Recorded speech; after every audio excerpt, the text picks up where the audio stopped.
Hi friends, आज आपण inverted hammer candlestick pattern बघणार आहोत. इन्व्हर्टेड हॅमर कॅन्डलस्टिक पॅटर्न चार्टवर बनल्यानंतर आपण ट्रेडमध्ये एंट्री एक्झिट कसे करतो हे आज आपण या व्हिडिओमध्ये बघणार आहोत.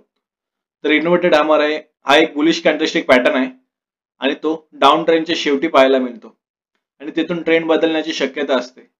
हा पॅटर्न सपोर्टवर पाहायला मिळतो आणि तो एकाच कॅन्डलने तयार होतो आणि त्याची बॉडी ही खालच्या साईडला असते आणि वरच्या साईडला एक मोठी शॅडो तयार होते आणि ती बॉडीच्या मोठी दुप्पट असते. तर इन्व्हर्टेड हॅमर कॅन्डलस्टिक पॅटर्न चार्टवर बनल्यानंतर आपण एंट्री कुठे करावी? तर इन्व्हर्टेड हॅमर कॅन्डल तयार झाल्यानंतर नेक्स्ट तयार होणारी कॅन्डल ही ग्रीन असावी आणि त्या ग्रीनच्या हायच्या कॅन्डलच्या वर आपण बाय एंट्री करावी आणि इन्व्हर्टेड हॅमर कॅन्डलच्या लोच्या खाली आपण स्टॉप लॉस लावा. पण जर अजून आपल्याला कन्फर्मेशन हवे असेल एंट्रीसाठी तर सिंपल 9 मुव्हिंग ॲव्हरेज हा इंडिकेटर लावा आणि दुसरी तयार होणारी कॅन्डल ही ग्रीन असावी आणि ती सिंपल 9 मुव्हिंग ॲव्हरेज इंडिकेटरच्या वर क्लोज झाली असावी. तिथे आपण बाय साइडला एंट्री घेऊ शकतो आणि इन्व्हर्टेड हॅमर कॅन्डलच्या खाली आपण स्टॉप लॉस लावा. तर निफ्टी बँक इंडेक्स मध्ये 13 डिसेंबरला इन्व्हर्टेड हॅमर कॅन्डलस्टिक पॅटर्न तयार झाले आहे. सपोर्टवर प्राइस डाऊन ट्रेंड मध्ये होती. सपोर्टवर इन्व्हर्टेड हॅमर कॅन्डलस्टिक पॅटर्न बनला. त्यानंतर तयार होणारी दुसरी कॅन्डल ही ग्रीन झाली आणि ती सिंपल 9 मुव्हिंग ॲव्हरेज इंडिकेटरच्या वर क्लोज झाली. ते आपण बाय साइडला एंट्री बनवली असती. स्टॉप लॉस इन्व्हर्टेड हॅमर कॅन्डलस्टिकच्या खाली ठेवलं असतं. प्राइस अप ट्रेंडला गेली आहे.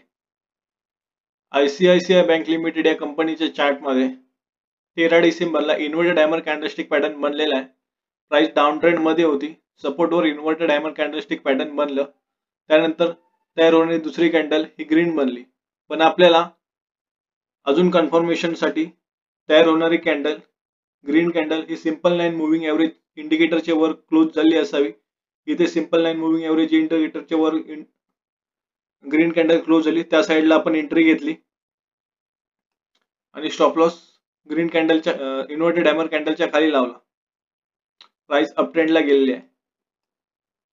स्टेट बँक ऑफ इंडिया या कंपनीच्या चार्टमध्ये सपोर्टवर इन्व्हर्टेड हॅमर कॅन्डलस्टिक बनलेली आहे. इन्व्हर्टेड हॅमर कॅन्डलस्टिकचा कलर कोणताही असो, रेड असो, ग्रीन वर असो, फक्त तो डाऊन ट्रेंडला बनवला हवा. त्यानंतर एक तयार होणारी ग्रीन कॅन्डल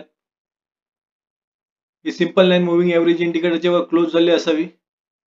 इथे या साईडला इथे आपली एंट्री झाली असती आणि स्टॉप लॉस इन्व्हर्टेड हॅमर कॅन्डलच्या खाली आपली एंट्री झाली असती 740 रुपयाला.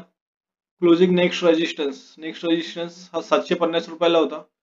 एंट्री झाली असती आपली 740 रुपयाला. 10 पॉईंटचा इथे आपल्याला टार्गेट भेटलं असतं. तर मित्रांनो, भरपूर चार्टचा सराव करत राहा. भेटूया नेक्स्ट व्हिडिओमध्ये.